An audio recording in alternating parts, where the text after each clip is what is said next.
we gonna do today? We're gonna learn and play, sing a song and pray. That's right. God really loves us. God really, really cares about you, me, our families. That's right. God's always right there. Ooh. Let me fix my curls. You've tuned into Callie's world. That's right, boys and girls. Welcome to Callie's world. Hey, friends. I'm just getting back from the library, and guess what? It's under construction. That means they're making some changes.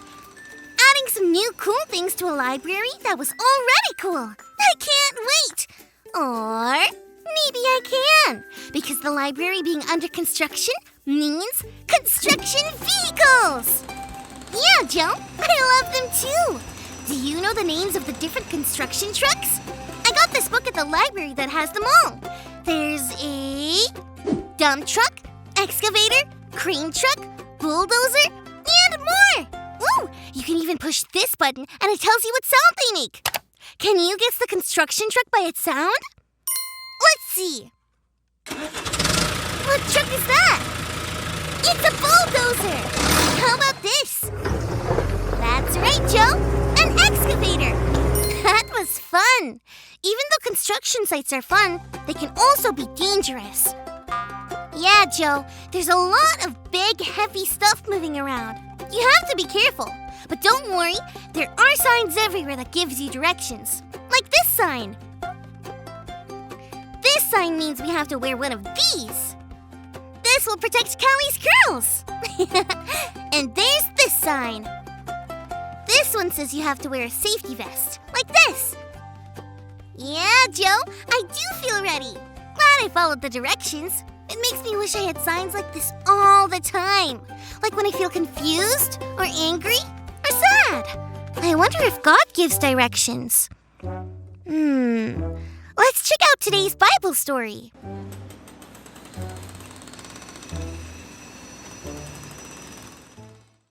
Today's Bible story comes from 1 Kings chapter 1.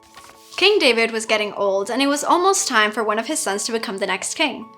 One of David's sons, Adonijah, started telling people that he would be the next king and got some important people on his side. Then he threw a huge party to celebrate. The problem was, God had already chosen the next king. It would be David's son, Solomon.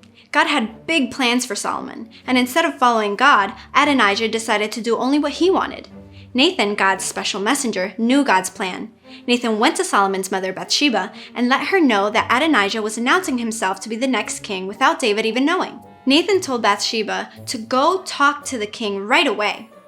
Bathsheba went to King David and asked why Adonijah has become king when her son Solomon was promised to be king. When King David realized what was going on, he acted quickly. David had Solomon ride to the king's horse so everyone in the kingdom would know that Solomon was the next king. They blew trumpets and shouted, "Long live King Solomon," so everyone there could hear. Once it was clear that Solomon was the true ruler of Israel, Adonijah ran away. God promised Solomon would be king, and through Nathan, God gave Bathsheba and King David directions to follow to make this happen. Even in our own lives, we can pray and listen for ways to follow God. We can have a grown-up read the Bible with us to look for ways to follow God, because God gives us directions to follow. So Nathan in the story was kind of like the sign in a construction site, giving Bathsheba directions to follow when she was in a dangerous spot. Yeah, Joe, I think so too. I think God is giving us signs too. They might not look like construction site signs, but if we're paying attention, we'll see or hear them. Like when my mom and dad tell me I can only have one cookie, because more will give me a tummy ache. I don't really like those directions, but they're helpful. I love cookies. I don't love tummy aches. I think God also uses our feelings to give us directions too. One time, my mom was upset with my little bro because she thought he knocked over our plant and got dirt everywhere. But really, I did that. I didn't feel very good about it, so I told my mom the truth. I felt so much better when I did that. See? Those feelings might have been God helping me do the right thing. I'm sure glad that God gives us directions to follow. Thanks for learning and growing with me today. Peace out!